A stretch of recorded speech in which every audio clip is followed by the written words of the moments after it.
Hello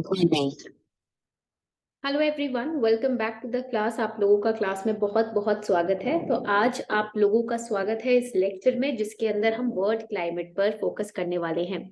today I will tell you what we are going to study. सबसे पहले तो आज की क्लास में हम वर्ल्ड क्लाइमेट कवर करेंगे और उससे भी पहले हम हाइड्रोस्फीयर कवर करने वाले हैं। These are the most important topics when it comes to your prelims examination. जब प्रीलिम्स की बात आती है तो ये टॉपिक्स काफी ज्यादा इंपॉर्टेंट है, ठीक है। Hydrosphere and world climate that we are going to cover today. I hope आप सब रेडी हो क्लास में। You have to take notes in the class. आपको पता है कि आपको क्लास में नोट्स भी लेने हैं, और नोट्स लेने हैं मतलब कि वैसे तो पीडीएफ आपको मिल ही जाएगा, बट नोट्स आपको शॉर्ट माइंड मैप स्टार्ट तरीके से बनाना है, स्ट्रैटेजी से बनाना है। I show you how to make notes when it comes to the mind map and the flow chart strategy. तो सबसे पहले हम स्टार्ट करने वाले हैं हाइड्रोस्फीयर से। First we are going to start with hydrosphere. Let's get started. शुरू करते हैं आज की क्लास। Before we start this lecture, here is a small announcement for all of you. देखिए, इंडियन पॉलिटी का बैच हमने लॉन्च किया है जो कि 16 जून से स्टार्ट होने वाला है, और ये बैच आपका 2023 mains and 2024 prelims and mains के लिए है, ठीक है। 30 डेज का बैच होगा। There will be 30 classes on alternate days, and Saturday Sunday आपका टेस्ट डेज हुआ करेंगे, मॉक टेस्ट। अब इसमें प्राइस 400 रुपीज है सिर्फ आज तक के लिए, 14 कल तक के लिए, 14 मई 2023 तक 400 will be the price, but after that it would be rupees 499। उसके बाद ये प्राइस इंक्रीज हो जाएंगे। You can enroll till 15th June 2023। How you want to enroll? वैसे तो ये Zoom classes है, it will not be on Unacademy। Zoom classes है, रिकॉर्डेड भी मिलेंगी आपको। कैसे इनरोल करना है? तो इस ईमेल आईडी पे आपको एक मेल छोड़ना है कि we want to enroll in Indian polity course, and then our team will direct you. Okay. Also if you are preparing for 2024, अगर आप 2024 की तैयारी कर रहे हैं तो ये इंपॉर्टेंट बुक्स हैं जो आपके पास होनी ही चाहिए। First is over here, you can see UPSC CSC prelims 10 years solved papers. इसके अंदर जनरल स्टडीज और सीसैट के पेपर्स हैं, ठीक है। 2 बुक्स होंगी, 10 साल के सॉल्व क्वेश्चंस होंगे। वी नो कि PYQs is the only key. कोई मॉक टेस्ट वगैरह की नहीं होता to crack UPSC. The key is PYQs only, यही चाबी है। तो आप ये किताब, ओसवाल बुक्स की ये किताब है, इस पे जरूर फोकस कीजिएगा। And to get these books, the link is given in the PDF and in the description box of this video also. Okay, let's get started. शुरू करते हैं आज का लेक्चर। तो I told you कि we are going to study 2 most important topics, world climate and hydrosphere, and we are going to solve questions as well। तो I hope आप लोग रेडी हो अपने नोट्स के साथ। शुरू करते हैं। वैसे तो हैंडमेड नोट्स मैंने ऑलरेडी अपलोड कर दिए थे ग्रुप पर, बट स्टिल आप क्लास में भी नोट्स हमारे साथ बना सकते हैं, ठीक है। सबसे पहले हम स्टार्ट करने वाले हैं हाइड्रोस्फीयर से। Today we are going to start with hydrosphere, और इसके भी हैंडमेड नोट्स जो इनरोल्ड बच्चे हैं इस बैच में उनको ग्रुप पर मिल जाएंगे, टेलीग्राम ग्रुप, जिसका लास्ट क्लास में I have given you the link also. When we talk about hydrosphere, जब हम हाइड्रोस्फीयर की बात करते हैं, there are some things that you need to remember, ठीक है। फॉर एग्जाम्पल कॉन्टिनेंटल एज क्या होता है, फॉर एग्जाम्पल ओशन फ्लोर क्या होता है, ये चीजें आपको पता होनी चाहिए। तो we are going to make a short diagram, एक छोटा सा डायग्राम हम बनाने वाले हैं। I would request you all to make this diagram with me. मैं आप लोग से रिक्वेस्ट करती हूँ कि आप भी ये डायग्राम बना लीजिएगा मेरे साथ साथ, ठीक है। Then we'll understand this.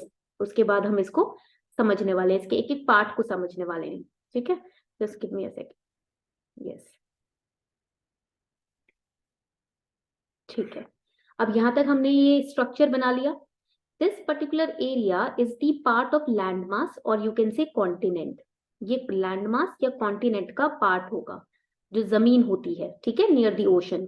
तो this over here you will see there are buildings which are created, ठीक है। देन उसके बाद यहाँ पर बिल्डिंग्स क्रिएट हो रखी हैं, यहाँ पर थोड़े से माउंटेनियस स्ट्रक्चर्स भी हैं।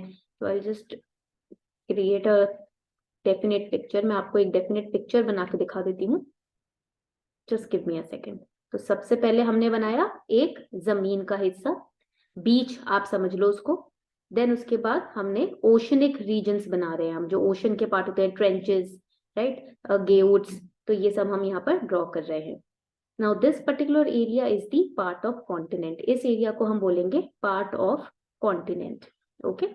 उसके बाद आप ये एरिया देख रहे हो, ये लाइन देख रहे हो, स्लैंटिंग लाइन, इसको हम क्या बोलेंगे? Continental slope. This will be known as continental slope. Slope है कॉन्टिनेंट का, the land mass is sliding down, so it is continental slope. Then over here you see the land is sliding down, then it is rising, उसके बाद ये हल्का सा rise करता है. So this area is known as continental rise. इस एरिया को हम बोलेंगे कॉन्टिनेंटल राइज. यहां पर मैं लिख देती हूँ continental rise.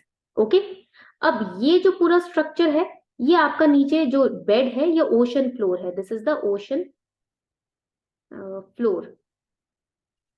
Just give me a second, यहाँ पर लिखा नहीं जा रहा ढंग से, मैं ऊपर लिख देती हूँ. This is ocean floor. ठीक है, यहां तक पॉइंट क्लियर हो गया. नाउ ओवर हियर ये जो एरिया होता है ना ये कॉन्टिनेंट का, जब ये स्लाइड डाउन करने लगता है यहां से लेके यहां तक का region, this is known as continental shelf. इसको हम बोलते हैं continental shelf. Continental shelf is the area जहां पर most minerals, most amount of minerals, nutrients will be found. Why? because here we'll see more fishes, we'll see more grasses, more greenery over here. तो यहाँ पर आप देखोगे मैं पानी बना देती हूँ. this is let's say water. ये एरिया आपका वाटर का एरिया है, ठीक है, ओशन का एरिया है.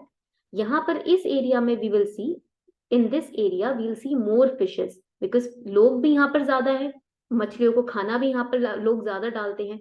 तो more fishes we'll see over here, more grasses we'll see over here, more minerals will also be found. Plus when we talk about the sun, उनकी rays directly इस area पे पड़ती है, ठीक है, directly in this area sun's rays are falling.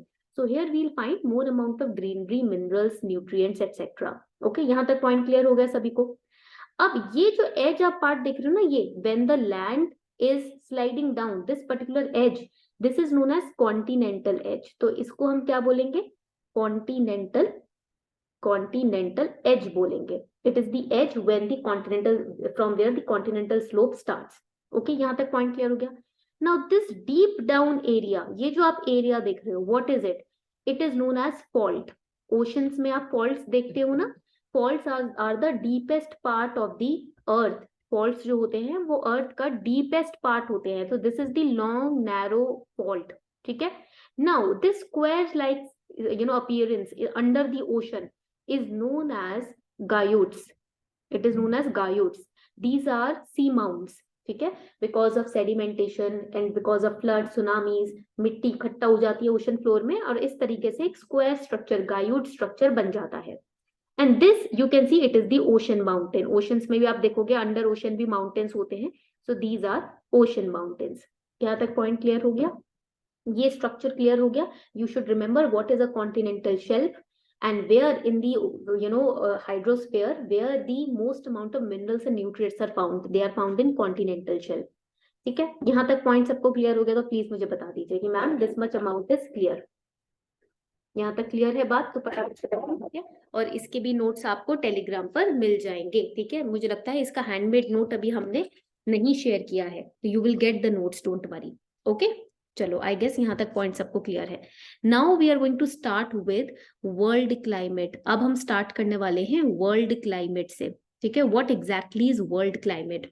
देखो सबसे पहले ये समझते हैं क्लाइमेट क्या होता है. Who will tell me in the chat section what is climate? I am not asking about temperature. I am not asking about weather. I am just asking climate क्या होता है. So what? How will you answer? Layman's के term में अगर आपसे किसी ने पूछ लिया कि भाई climate explain कर दीजिए हमको, तो आप कैसे आंसर करेंगे उसको? What exactly is climate? How will you answer? Let me know. How will you answer? What is a climate? जल्दी से चैट सेक्शन में फटाफट से बता दीजिए. I'll change the ink also. देखो क्लाइमेट क्या है? क्लाइमेट एक तरीके से एटमॉस्फेरिक कंपोनेंट्स का एक्यूमुलेशन होता है. For example there is rainfall, in some places it's very dry, in some places it's very hot, right? तो ये जो एक्यूमुलेशन होता है ना अलग अलग एटमॉस्फेरिक वेरिएंट्स का, इसी को हम क्लाइमेट बोलते हैं. So write it down that climate is the long term, it is the long term accumulation of atmospheric components, of atmospheric components and the changes in the atmospheric components. ऐसा नहीं है कि सिर्फ रेनफॉल, ड्राइनेस यही climate हो गया, इसमें जो चेंजेस हो रहे हैं वो भी क्लाइमेट ही कहलाते हैं एट अ पर्टिकुलर प्लेस, ठीक है। Now there are different types of world climate. हमको पता है कि अलग अलग पार्ट्स में, दुनिया के, विश्व के अलग अलग पार्ट में अलग अलग तरीके का क्लाइमेट एग्जिस्ट करता है, सबको पता है, एंड दे आर क्लासिफाइड। तो we are going to study the different kinds of climates today. आज हम सब अलग अलग तरीके के क्लाइमेट पढ़ने वाले हैं, ठीक है। And first we are going to start with, write it down, hot, wet, equatorial climate. सबसे पहले हम स्टार्ट करने वाले हैं, and after every climate we will solve questions also, so please pay attention, ठीक है। एकदम अच्छे से अटेंशन आपको यहाँ पर क्लास में दिखाना है, ठीक है। And hot, wet, equatorial climate का handmade note I have already uploaded, okay, on the in the Telegram group, you can find it. Hot, wet, equatorial climate. So I'll show you the image. Everyone can see this map. हर बच्चा ये map देख पा रहा है? Please एक बार मुझे बता दो। तो इस मैप में आप देखोगे, in this map you will see कि the places which have been colored, basically they are representing the hot, wet, equatorial climate. ये जो places colored है ना, ये आपको hot, wet, equatorial climate दिखा रहे हैं। अब सबसे पहले मैप में हमने देख लिया कि कहाँ पर hot, wet, equatorial climate lie करता है, but how is it classified? See, when we look at the world map, at the center we know ये अर्थ हो गया, यहाँ पर हम देखते हैं कि 0 डिग्री पे इक्वेटर होता है, ठीक है। एंड इसी के ऊपर आप देखोगे 30 डिग्री पे यहाँ पर आपका ट्रॉपिक ऑफ कैंसर हो जाएगा, और यहीं इसी के नीचे आपको दिखेगा क्या, कौन सा, ट्रॉपिक ऑफ कैप्रिकॉन, ठीक है। कौन सा दिखेगा, 10 डिग्री, सॉरी 10 डिग्री इसके ऊपर, 10 डिग्री नॉर्थ में जाओगे ट्रॉपिक ऑफ कैंसर, और 10 डिग्री साउथ में जाओगे ट्रॉपिक ऑफ कैंसर आपको दिखेगा। हमें पता है कि सन जो है it is over here and it is overhead these these 3 areas. आपको पता है इसकी जो डायरेक्ट सन रेज है, the direct sun rays are falling on the area from Tropic of Cancer to Tropic of Capricorn, including equator. And on the other areas, the sun rays are slanting. बाकी areas में, ये north pole और south pole में आप देखोगे जैसे जैसे ऊपर और जैसे जैसे नीचे जाता है, सन की रेज स्लाइंटिंग हो जाती है। तो ज्यादा गर्मी कहाँ होगी, जल्दी से बताओ, late me know which place on this globe will be the hottest. फटाफट से मुझे बताओ कौन सा एरिया हॉटेस्ट होगा। This particular area will be the hottest. हमको पता है सबसे ज्यादा गर्म एरिया होगा ट्रॉपिक ऑफ कैंसर से लेकर ट्रॉपिक ऑफ कैप्रिकॉर्न के बीच का एरिया। यहां तक पॉइंट क्लियर हो गया, including equator, this area would be the hottest. ये आपको पॉइंट थ्रू आउट इस क्लास में याद रखना है, this area would be the hottest. अब देखो आपने क्लास 6th में एंड क्लास 8th में, ठीक है, आपने पढ़ा होगा कि जब हम ज्यादा प्रेशर किसी चीज पे अप्लाई करते हैं, ठीक है, उसमें मॉलिक्यूल्स एकदम से टाइट एक दूसरे के क्लोज क्लोज हो जाते हैं, ठीक है। तो हाई प्रेशर एरियाज में क्या होता है, मॉलिक्यूल्स एक दूसरे के साथ बहुत टाइटली कंबाइंड होते हैं। फॉर एग्जाम्पल आइस, तभी तो पानी जम जाता है। Why does the water get freezed, right, क्यों हो जाता है ठंडा, जम कैसे जाता है, it is liquid, and why does it get converted into solid? When the molecules, there is high pressure among them, they are sticking together. But when we heat that same ice, उसी बर्फ को आप गर्म करोगे तो क्या होगा, molecules on heating will, क्या होगा, यहाँ से molecules heat होने लगेंगे तो क्या होगा, spread होने लगेंगे, और spread होने लगेंगे तो क्या होगा कि उनकी पकड़ आपस में कमजोर हो जाएगी, वीक हो जाएगी। ऑलवेज रिमेंबर, हमेशा याद रखना, किसी चीज को जब हम हीट करते हैं, जब हम किसी चीज को हीट करते हैं, वहां पर मॉलिक्यूल्स की पकड़ वीक हो जाती है। जब मॉलिक्यूल्स की पकड़ वीक हो जाती है तो मॉलिक्यूल्स अलग अलग होने लगते हैं, तो आप इजीली सॉलिड को लिक्विड में कन्वर्ट कर सकते हो गर्म करके, क्योंकि मॉलिक्यूल्स अब एक दूसरे के साथ रहना पसंद नहीं कर रहे हैं, ठीक है। पॉइंट क्लियर हो गया। सिमिलरली जब आप किसी जगह देखोगे कि it is rainfall is high in some areas, let's say in Africa, rainfall is very high. That means वहां पर क्या हो रहा है कि सन की एक्सट्रीम रेज, एक्सट्रीम हीट उस एरिया पे पड़ रही है, और जब हीट ज्यादा पड़ती है तो मॉलिक्यूल्स, कोई भी सॉलिडिफाइड स्ट्रक्चर अपने आप गीला, अपने आप लूज हो जाता है, and that is how we see कि द रेनफॉल अकर्स, ठीक है। For example, another important example I will give you, ठीक है।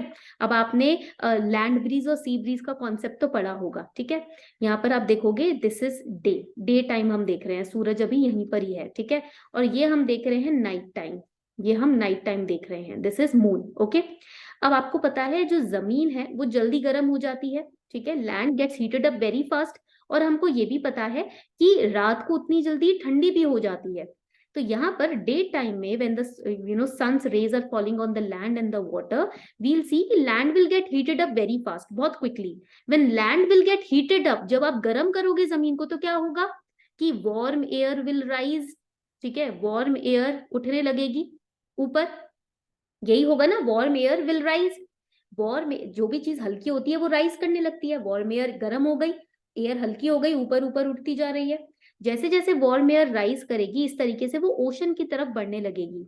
जब वो ओशन की तरफ बढ़ेगी यहाँ पर एक वॉइड क्रिएट हो जाएगा, वार्म एयर उठकर ओशन की तरफ बढ़ने लगी, यहाँ पर एक वॉइड क्रिएट हो गया।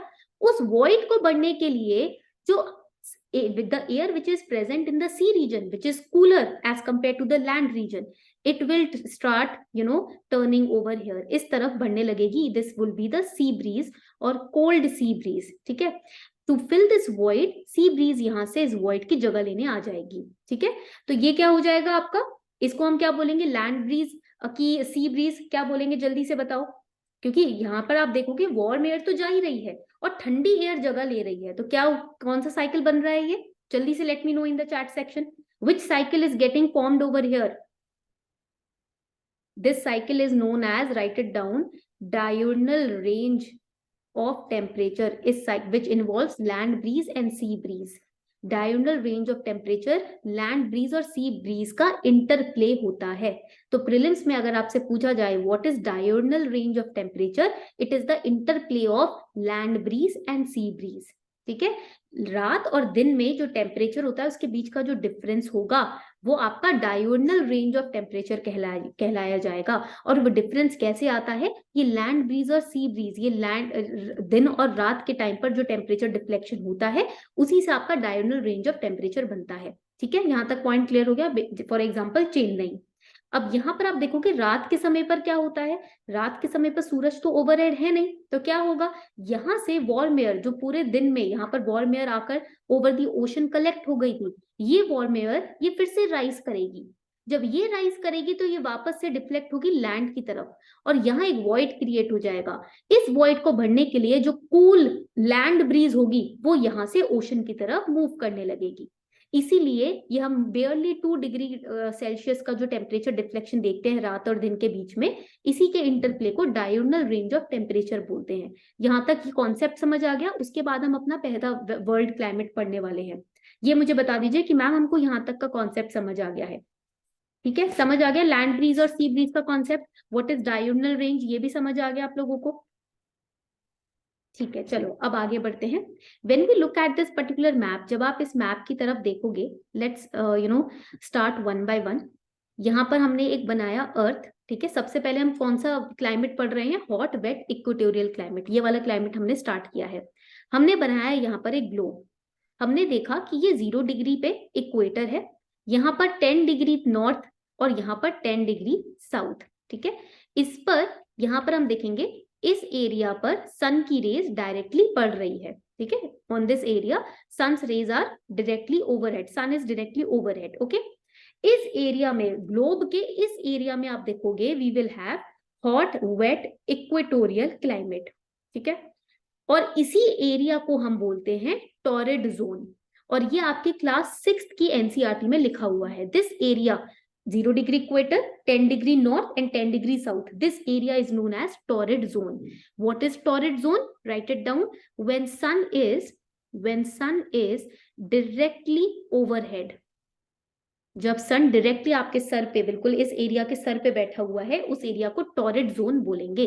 Tropic of Cancer over here, Tropic of Cancer, tropic of Capricorn and equator, these 3 areas will be known as torrid zone when sun is directly overhead.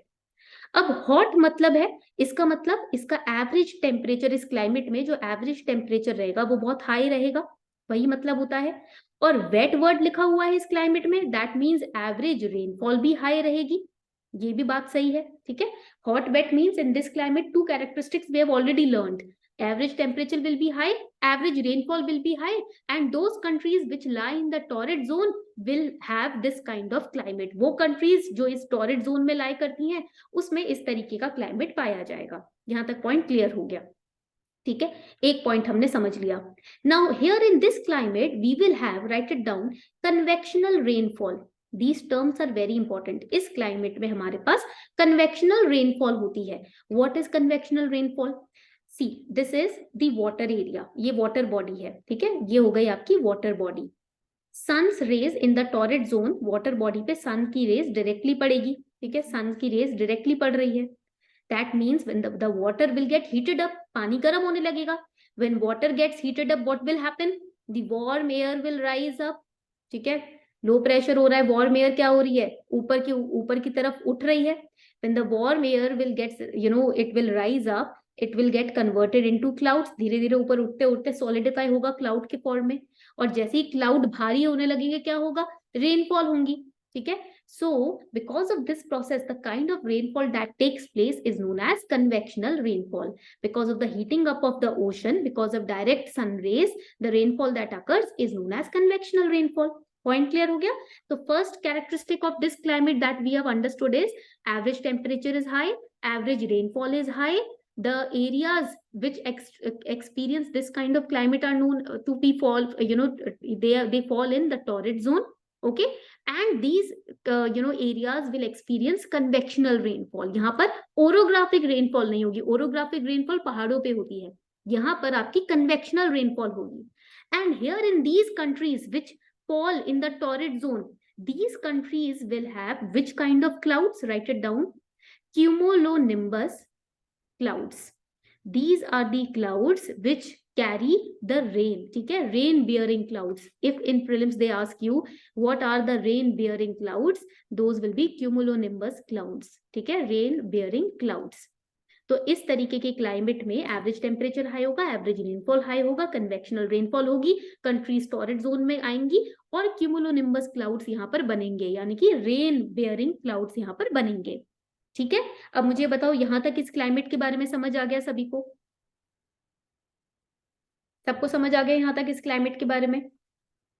All right. अब यहाँ पर another important part of this climate is, यहाँ पर एक और important structure, I just delete this.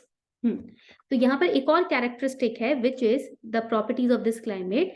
We have diurnal range of temperature over here which we have studied already.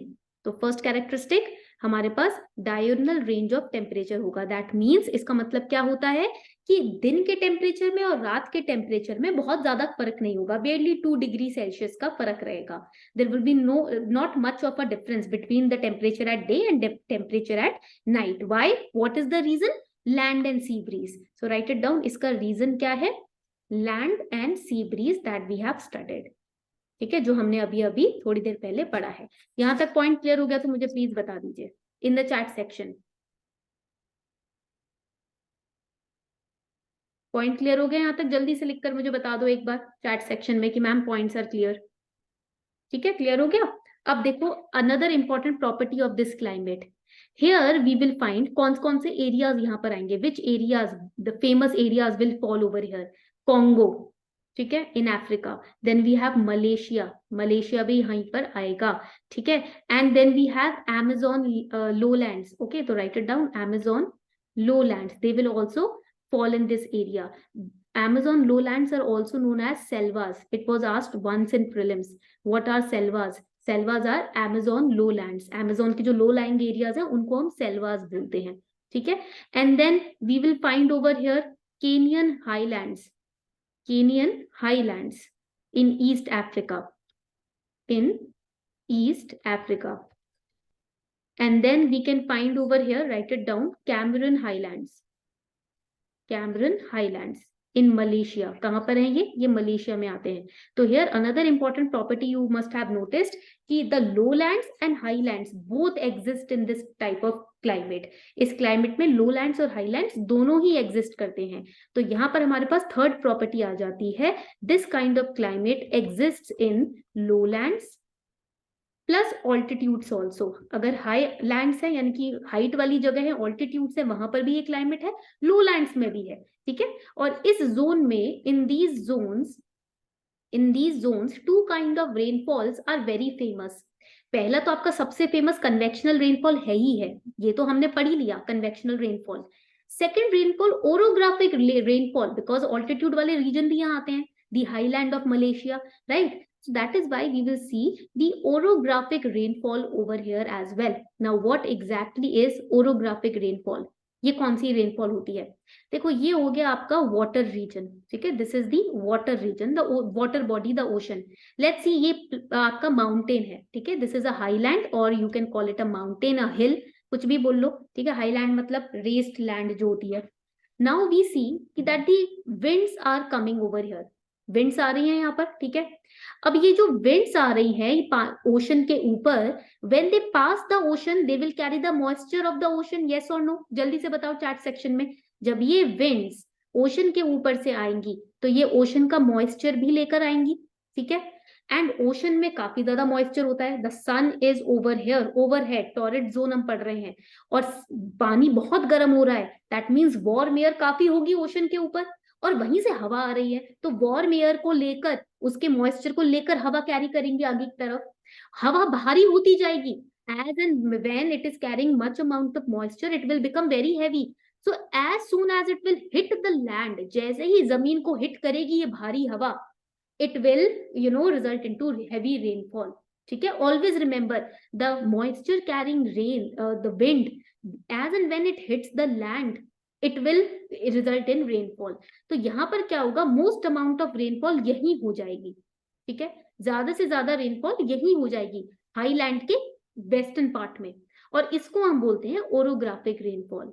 जैसे ही किसी पहाड़ी या किसी माउंटेनियस रीजन से मॉइस्चर कैरिंग विंड्स, ओशन के ऊपर से आती हुई मॉइस्चर कैरिंग विंड्स हिट करती हैं किसी पहाड़ को, और उसके एक साइड पे सारा बारिश हो जाती है, उसको हम ओरोग्राफिक रेनफॉल बोलते हैं, ठीक है. यहाँ तक पॉइंट क्लियर हो गया. अब इसका दूसरा इंपैक्ट क्या पड़ता है कि सारी बारिश इसी एरिया में हो गई, तो हाईलैंड का जो दूसरा एरिया होगा, ये वाला एरिया, यहाँ रेनफॉल कंपैरेटिवली बहुत कम होगी, क्योंकि आधे से ज्यादा सारा मॉइस्चर यही निकल गया. जैसे ही भारी हवाओं ने माउंटेन को एकदम हिट किया, वहीं सारी बारिश हो गई. तो इसीलिए the next part of the highland और the next part of the other half of the mountain will not receive as much rainfall. तो ये वाला एरिया आपका ओरोग्राफिक रेनफॉल कहलाता है. These are moisture laden winds. By the time these moisture laden winds reach the other side of the mountain, amount of rain or amount of rainfall will fall down, ठीक है. तो island के बाकी हिस्से में ज्यादा बारिश नहीं होगी. तो ये थर्ड फीचर हो गया इस तरीके के क्लाइमेट का. Fourth feature would be, right it down, equinox. इसके ऊपर क्वेश्चन आ चुके हैं, एंड सोल्स्टिस, ठीक है. Here we will have, because of these two features, we will have maximum and minimum rainfall. So we'll understand what is it. हम ये समझते हैं कि ये क्या है, ठीक है. तो सबसे पहले एक डायग्राम बना लेते हैं. Please make this diagram along with me. मेरे साथ साथ ये डायग्राम बनाइए. ये देखिए इक्वेटर हो गया, अर्थ है, ठीक है. उसके बाद आप यहाँ देखेंगे this is another part of the अर्थ, और यह देखोगे ये इक्वेटर है. बट ये जो इक्वेटर है, ये जो अर्थ है, इसका टिल्ट डिफरेंट है. इस तरीके से इसका टिल्ट है. इक्वेटर तो यहाँ पर है, but the tilt is like this, ठीक है.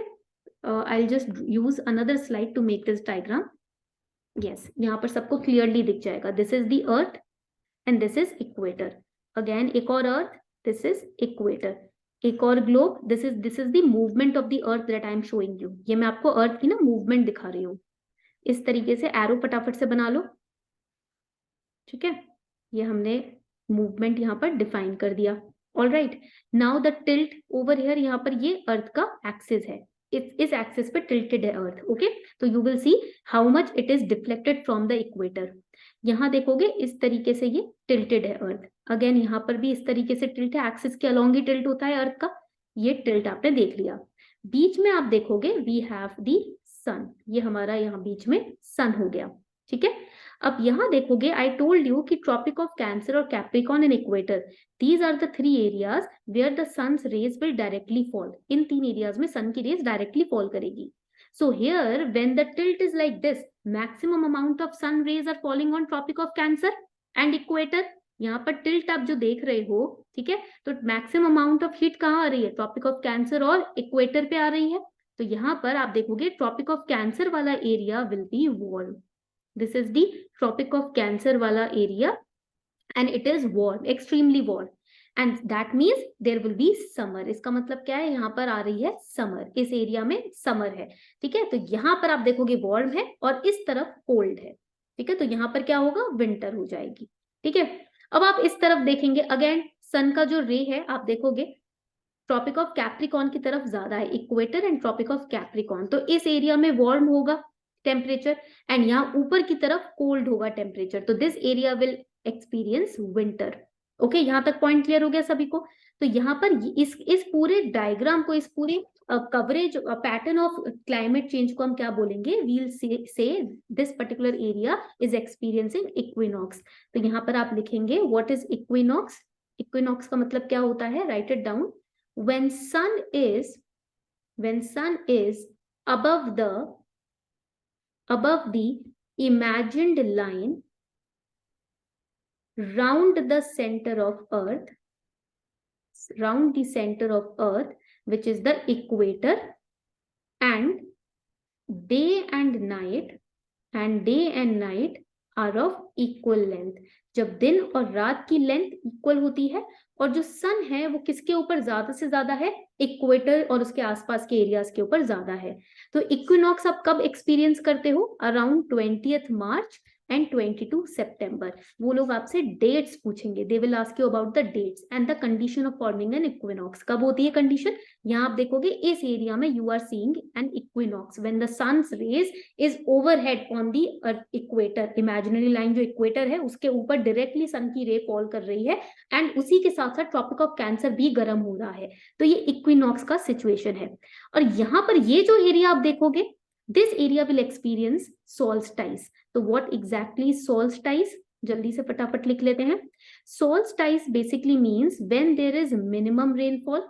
मिनिमम रेनफॉल कब होगी? जब टेम्परेचर थोड़ा ठंडा होगा। यहाँ पर आप देखोगे टेम्परेचर ऊपर इस तरफ ठंडा है, सन की रे कैप्रिकॉन और इक्वेटर के बीच में आ रही है, कैंसर वाला एरिया आपका ठंडा पड़ रहा है, राइट? तो मिनिमम रेनफॉल होगी in comparison with the rainfall which occurs during equinox. Equinox यानी कि ट्रॉपिक ऑफ कैंसर में जिस तरीके की भारी रेनफॉल इधर हो रही है वन पार्ट ऑफ ग्लोब में, और दूसरे ही पार्ट ऑफ ग्लोब में कुछ कंट्रीज हैं जब इंडिया में गर्मी है उन कंट्रीज में ठंडी हो रही है, वो सोल्स्टाइस एक्सपीरियंस कर रही हैं नेशंस। तो सोल्स्टाइस कब पड़ता है? दिसंबर 22 एंड जून 21 के आसपास। ठीक है?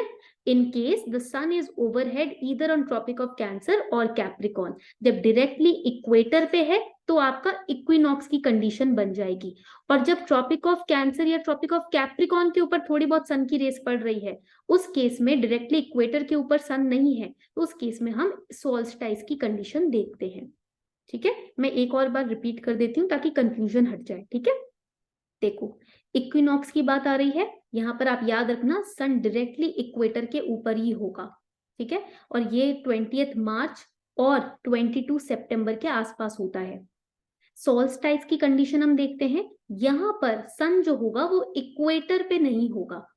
सन will not be on equator, ठीक है, it will be rather on tropic of Capricorn, और some part of the sun's rays will be on tropic of cancer। तो उस केस में इन कंट्रीज में हम सोल्स्टाइस की कंडीशन देखते हैं, for example December 22 and June 21। ठीक है, यहां तक पॉइंट क्लियर हो गया? सोल्स्टाइस में कंडीशन रहती है मिनिमम रेनफॉल की, बिकॉज सन की रेस डायरेक्टली नहीं पड़ रही है, ठीक है, इक्वेटर के ऊपर, तो रेनफॉल मिनिमम रहेगा। इक्विनॉक्स में हम देखेंगे मैक्सिमम रेनफॉल रहती है इक्वेटर पे, क्योंकि सन डायरेक्टली इक्वेटर के ऊपर ही बैठा होता है। तो इस एरिया में इक्वेटोरियल वेजिटेशन किस प्रकार की होगी? डेंस फॉरेस्ट होगा। जब ज्यादा सन की रेस पड़ रही है, यानी कि बारिश भी ज्यादा होगी, बारिश ज्यादा होगी तो ग्रीनरी भी ज्यादा होगी, तो यहाँ पर जंगल बहुत घने होते हैं, डेंस फॉरेस्ट होता है इन रीजन्स में। I show you the map. इन रीजन्स में आप देखोगे फॉरेस्ट काफी घने होते हैं, तो आप उसका इकोलॉजी के कैरेक्टरिस्टिक्स भी इस क्लाइमेट के लिख सकते हैं। First we have very dense forest, काफी घने जंगल होंगे, and we have stratification of trees. What does this mean? This is important for prelims, ये बहुत इंपॉर्टेंट है। स्ट्रैटिफिकेशन ऑफ ट्रीज का मतलब क्या होता है? देखो आपने इस तरीके से ट्रीज देखे होंगे, ठीक है, ये देखिए, ये हो गया आपका फॉरेस्ट फ्लोर, ये तो आपकी जंगल की सतह हो गई, जमीन हो गया, ठीक है। देन ऊपर आप देखोगे दीज आर ग्रासेस, ठीक है, तो इसको हम क्या बोलते हैं? अंडर स्टोरी बोलते हैं। This area is under story. उसके बाद देखोगे यहाँ से पेड़ बनना आपका स्टार्ट हो रहा है, ठीक है, तो इसको हम क्या बोलेंगे? Canopy. This is a kind of umbrella like figure of a tree. And then ऊपर इस तरीके से आपके घने ऊपर पेड़ आपके और ब्रांचेस उग रहे होंगे, इसको हम बोलेंगे emergent layer. This will be known as emergent layer. तो इस तरीके से the grass, the canopy, the other branches, they are on the same tree. That is why we see there are different classification of trees, stratification of trees. Stratification का मतलब क्या होता है? Classification of trees. ठीक है, trees layered हैं, अलग अलग layers आप trees में देखोगे। ठीक है, यहाँ तक पॉइंट क्लियर हो गया तो जल्दी से बता दो। ठीक है, हो गया क्लियर यहाँ तक सभी को? तो जल्दी से प्लीज बता दीजिए। तो इसको समराइज कर लेते हैं एक बार। Let us summarise this particular climate. इस क्लाइमेट को समराइज करते हैं। इन्वायरमेंट कैसा होगा इस क्लाइमेट में? The environment would be very damp, क्योंकि लगातार बारिश हो रही है तो बहुत डैम्प इन्वायरमेंट होगा, बहुत हॉट इन्वायरमेंट होगा। ठीक है, एंड नेक्स्ट इंपॉर्टेंट पॉइंट यहाँ पर ये है कि there would be no winter in this kind of climate. इस क्लाइमेट में सर्दियां ज्यादा नहीं होती, इक्वेटोरियल क्लाइमेट है ना। Then there will be cloudiness, क्योंकि rainfall is maximum, cloudiness will be there. Heavy precipitation would be there, precipitation भी काफी हैवी रहेगी। ठीक है, यहाँ तक पॉइंट क्लियर हो गया। Then next feature of this climate is there are two different kinds of rainfall. जल्दी से बताओ कौन सी काइंड्स ऑफ रेनफॉल यहाँ पर पाई जाती है? लेट मी नो फटाफट। Which two different kinds of rainfall are found over here? जल्दी फटाफट in the chat section. Karima very good. Convectional हो गई एंड ओरोग्राफिक हो गई। Convectional and orographic. ठीक है, ये दो तरीके की रेनफॉल यहाँ पाई जाती है। There is a phenomena of diurnal range of temperature, because it is caused because of what? जल्दी से बताओ। डायurnal रेंज ऑफ टेम्परेचर किस वजह से होता है एक पर्टिकुलर एरिया में? Because of land and sea breeze, land और सी ब्रीज के वजह से होता है। And there is humidity. So this is the summary of the first kind of climate that we have studied, hot wet equatorial climate. यहाँ तक point clear हो गया सभी को? ऑल राइट, तो देखो यहाँ पर मैं एक शेप बनाती हूँ। Just give me a second, I will create a box for all of you. You also have to draw this box. ठीक है, ये बॉक्स बनाना है आप लोगों को भी। All right, I will just use another ink. देखो इस तरफ हम देख रहे हैं we have hot and wet equatorial climate. ये आपका हॉट वेट इक्वेटोरियल क्लाइमेट हो गया। दिस इज 0 डिग्री, इक्वेटर हो गया ये। And this is 10 degree. ठीक है, ये आपका 10 डिग्री नॉर्थ हो गया। ठीक है, अब ये ट्रॉपिक ऑफ कैंसर आ गया। ये जो जोन है इसको हम क्या बोलेंगे? हॉट जोन और टॉरेट जोन भी बोल सकते हैं। ठीक है, हम इसको हॉट जोन बोलेंगे। देन हम ऊपर जाएंगे, विल मूव अप। तो यहाँ पर आपका इस तरफ आप देखोगे we will have 3 different kinds of climate. यहाँ पर आपका हो जाएगा मॉनसूनल टाइप ऑफ क्लाइमेट। ठीक है, यहाँ हो जाएगा आपका Sudan type of climate, and यहाँ हो जाएगा आपका हॉट डेजर्ट। यहाँ आप देखोगे as you go up the globe, जैसे जैसे आप ऊपर जाने लगते हो आप क्लाइमेट को ईस्ट से वेस्ट पढ़ने लगते हो। The winds when they rise up वो इस तरीके से मूव करेंगी। तो आप ईस्ट से west different kind of climates देखोगे। Then again you will go up and you will see over here we have China type of climate which is existent in China वाला region. Then we have steppe climate, ये हमारा Africa के region में आता है steppe climate. And then we have Mediterranean climate, जो Mediterranean sea and neighbouring countries में आता है। Then again we'll move up, फिर हम ऊपर जाएंगे तो we have write it down Laurentian type of climate. Then over here we will have Siberian kind of climate, and यहाँ पर ब्रिटिश टाइप ऑफ क्लाइमेट हमारा आ जाएगा। एंड सबसे ऊपर आपका आर्कटिक और पोलर जोन आ जाएगा, जहां पर एक क्लाइमेट इज नॉट एग्जिस्टेंट, यहाँ तो बर्फ ही बर्फ होती है, राइट। तो ऐसे ईस्ट से वेस्ट हम क्लाइमेट को पढ़ते हैं। ठीक है, ये 10 डिग्री नॉर्थ हो गया, ये आपका 30 डिग्री नॉर्थ, 45 डिग्री नॉर्थ हो गया, 65 डिग्री नॉर्थ, और ये 90 डिग्री हो गया। तो यहाँ पर ये जो जोन है 10 डिग्री से 0 डिग्री से लेकर 30 डिग्री तक का, ये जोन आपका हॉट जोन कहलाता है। ठीक है, ये जो आपका पहला जोन है 0 से 10, इसको हम इक्वेटोरियल जोन बोलते हैं। This zone is known as equatorial. Then from 0 to 30 we have hot zone. ठीक है, यहाँ से 10 से 30 पे आप जाओगे, यह आपका हॉट जोन आ जाएगा। इससे ऊपर आप जाओगे 15 डिग्री कवर करोगे तो हमारा वार्म टेम्परेट जोन आता है। This is the warm temperate zone. इससे ऊपर आप जाओगे तापमान ठंडा होता जाएगा, जैसे जैसे ऑल्टीट्यूड पे ऊपर जाते हो तापमान ठंडा हो जाता है। This will be the cool temperate zone. और इससे ऊपर आपका कोल्ड जोन आता है। तो अभी तक हमने hot and wet equatorial climate को अच्छे से पढ़ लिया है, which is in the equatorial zone. The sun is directly over here, ये जोन हमने अच्छे से कवर कर लिया है। Now we are going to move ahead, अब हम ऊपर जाने वाले हैं। इक्विनॉक्स भी हमने कवर कर लिया, इक्वेटोरियल वेजिटेशन भी हमने कवर कर ली, ठीक है। अब क्वेश्चन ये आता है कि hot and wet equatorial climate जो होता है, क्या ये क्लाइमेट इक्वेटर के बहुत दूर भी पाया जा सकता है? Question is this type of climate only existent near equator और can it be found away from equator also? The answer is yes, it can be found away from equator also, because even when we go up, थोड़ा सा हम ऊपर जाएंगे, equatorial climate से थोड़ा भी ऊपर जाएंगे, sun's rays are also falling on Tropic of Cancer, and here we see the monsoonal type of climate. Here also the rainfall is heavy. Monsoonal type of climate में आप देखोगे इंडिया में, जो आप south west south east monsoon देखते हो, यहाँ पर भी we are very close to equator, right? तो here also we'll see the monsoons, जहां भी आप मॉनसून देख रहे हो वहां रेनफॉल है, it is also part of equatorial climate. So the question is, the answer is over here you will write 10 degree to 30 degree के बीच, between 10 degree and 30 degree we have monsoonal climate. हमारे पास monsoonal climate होता है. Y, क्यों होता है? Because of trade winds, trade winds की वजह से होता है, ठीक है. And because of these winds, when we have monsoonal kind of climate, we will see rainfall, which is also a feature of equatorial climate. So yes, we can experience equatorial climate at a region which is a little far away from equator.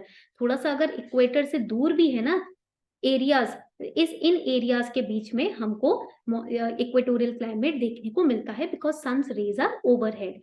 सन की जो raise है वो overhead है, ठीक है. यहाँ तक point clear हो गया सभी? प्लीज लेट मी नो अगर यहाँ तक पॉइंट क्लियर हो गया है.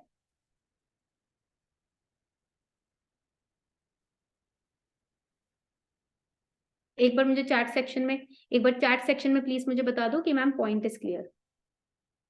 ऑलराइट, क्लियर हो गया. चलो वेरी गुड, यानी कि क्लियर हो गया, ठीक है. नेक्स्ट इंपॉर्टेंट एस्पेक्ट, अभी इक्वेटोरियल क्लाइमेट ही हम पढ़ रहे हैं, ठीक है. Next important aspect, we'll study about vegetation and then we'll solve a question. उसके बाद हम एक क्वेश्चन सॉल्व करेंगे, ठीक है. Now here in equatorial climate and monsoonal type of climate, we will have high temperature, वो तो मैंने आपको स्टार्टिंग में बताया था. We will have abundant rainfall, rainfall भी काफी भारी मात्रा में यहाँ पर मिलेगी, ठीक है. High temperature, rainfall is abundant. When temperatures are high and rainfall is also more, then what will happen? There will be very luxuriant vegetation, काफी अलग अलग स्पीशीज मिलेंगी, काफी सारे प्लांट्स और पेड़ और एनिमल्स यहाँ पर मिलेंगे, right. So in this kind of climate we have tropical rain forest. इस तरीके के क्लाइमेट में हमारे पास ट्रॉपिकल रेन फॉरेस्ट पाए जाते हैं.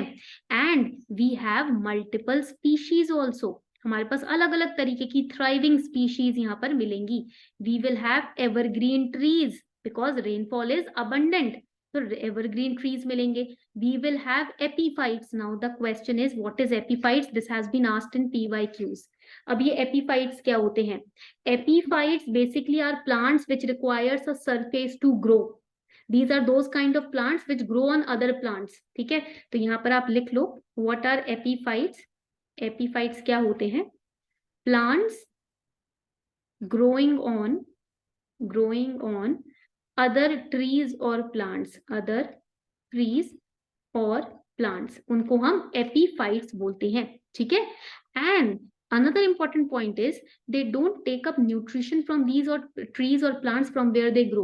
जिस पेड़ पे या जिन plants पे ये epiphytes grow करते हैं ना, ये nutrients उनसे नहीं लेते. Then from where do they take the nutrients? कहाँ से nutrients लेते हैं? Write it down.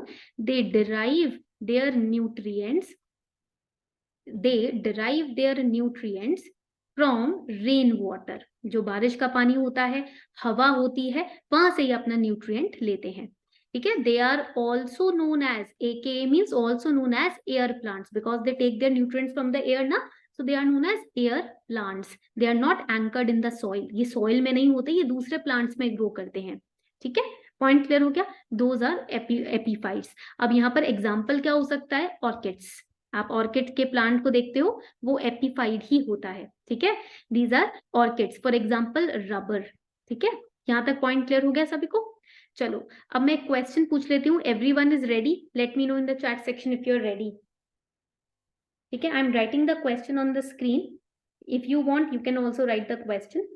Which of the following is or are the unique characteristic of equatorial forest? अब ये इस तरीके के क्वेश्चन पूछे जा सकते हैं. They will give you 2 or 3 statement. First statement is the presence of tall layered trees. Second, coexistence of large number of species. Third, the presence of varieties of epiphytes. ठीक है. अब इसमें से कौन सा स्टेटमेंट सही है? Option A saying only 1, option B saying only 2 and 3, C 1 and 3 and D all of the above. मैं पोल स्टार्ट कर रही हूँ. पोल में आपको आपका आंसर मार्क करना है. इक्वेटोरियल फॉरेस्ट अभी हमने पढ़ा है. अब जल्दी से बताओ इसमें से कौन से स्टेटमेंट इक्वेटोरियल फॉरेस्ट के हिसाब से सही है, कौन से कैरेक्टरिस्टिक्स बिल्कुल परफेक्ट है. Very easy. 30 seconds are left.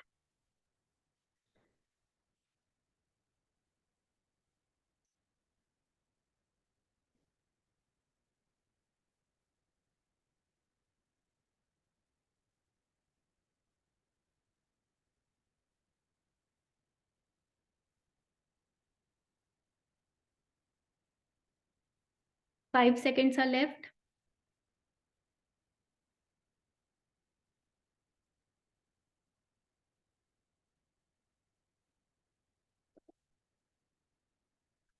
All right. Gopi, Garima, Sahil, Sneh, Gali, very good. Correct answer is D. Correct answer है D. All of the above statements are correct. Okay. Coming on to the next question. एक और question मैं पूछ लेती हूँ. Which among the following statements is or are incorrect? Read the question very carefully. Epiphytes are common. They are common in Mediterranean region. ठीक है, Mediterranean region में common है. Second, epiphytes includes orchids, lichens, ferns, etc. कौन सा statement correct है? 1 only incorrect है. Second only, both, none of the above. I am starting the poll. बहुत carefully statement पढ़ना है क्योंकि आपसे पूछ रहे हैं कौन सा स्टेटमेंट इसमें से इनकरेक्ट है.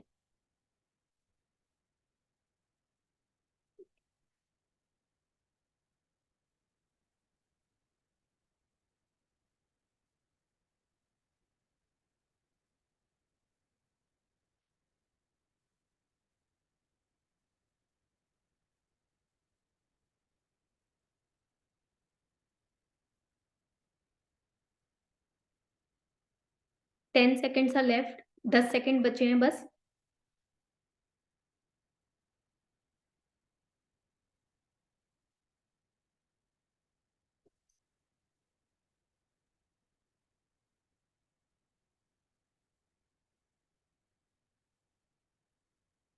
All right.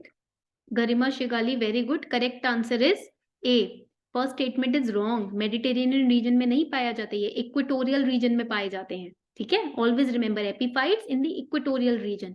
Second statement is correct. Alright, यहां तक पॉइंट क्लियर हो गया. पहला क्लाइमेट टाइप सबको समझ आ गया. Please let me know in the chat section if the first climate type is understood clearly, अच्छे से एक्सप्लेन हो गया है. Then we'll start with the second climate type. ठीक है, यहां तक पॉइंट क्लियर हो गया. सेकंड क्लाइमेट टाइप आपका हो जाता है the tropical monsoon and the tropical marine climate. Tropical monsoon and tropical marine climate. Let's have a look at the map की तरफ देख लेते हैं एक बार. So here you can see the tropical maroon and tropical monsoon, the marine climate and monsoon climate. देखो इसका basic cause क्या होता है. ये जो एरियाज आप देख रहे हो ना, again this is 10 degree north, 10 degree south और ये 0 डिग्री हो गया. ठीक है, अब आप यहाँ देखोगे ये जो रीजन्स हैं ये तो आपका हो गया लाइटली शेडेड है tropical monsoon. This is tropical monsoon, this is tropical marine, ये आपका ट्रॉपिकल मरीन क्लाइमेट हो गया। आप देखोगे हर जगह ना ईस्टर्न साइड पे ही, ईस्टर्न मार्जिन में आपको क्लाइमेट दिख रहा है, ठीक है। तो अभी तक जो भी हम क्लाइमेट पढ़ रहे हैं वो ईस्टर्न, इक्वेटोरियल वाला सेंट्रल था। अब जो ट्रॉपिकल मानसून पढ़ रहे हैं वो ईस्टर्न है, और मैंने आपको यहाँ पर क्या बताया था, I will show you the box also. अब इससे ऊपर जब हम जाएंगे, this is the central area, इससे ऊपर जब हम जाएंगे हम ईस्ट से वेस्ट की तरफ बढ़ेंगे, from east will go to west. तो हम मॉनसूनल टाइप पढ़ रहे हैं, ठीक है, ईस्ट में है, तो that is why the climate would be on the eastern margins. As and when we'll move towards the west, हमें सुडान और hot desert type of climate भी यहाँ पर पढ़ने को मिलेगा, ठीक है। तो यहाँ पर आप देखोगे we are moving above the equatorial climate and we'll find at the eastern margin, हमें सारे ये जो ट्रॉपिकल मॉनसून और मरीन क्लाइमेट है ये ईस्टर्न मार्जिन पे ही दिखेगा, ठीक है। And it would be between these through 3 positions, 1, 2 and 3, ये जो 3 पोजीशंस है इसी के बीच में हमको ये क्लाइमेट दिखता है, ठीक है। अब इसका बेसिक कॉज क्या होता है, what is the basic cause of this kind of climate, tropical monsoon and tropical marine का बेसिक कॉज क्या है, because of, right it down, the difference in the rate of heating and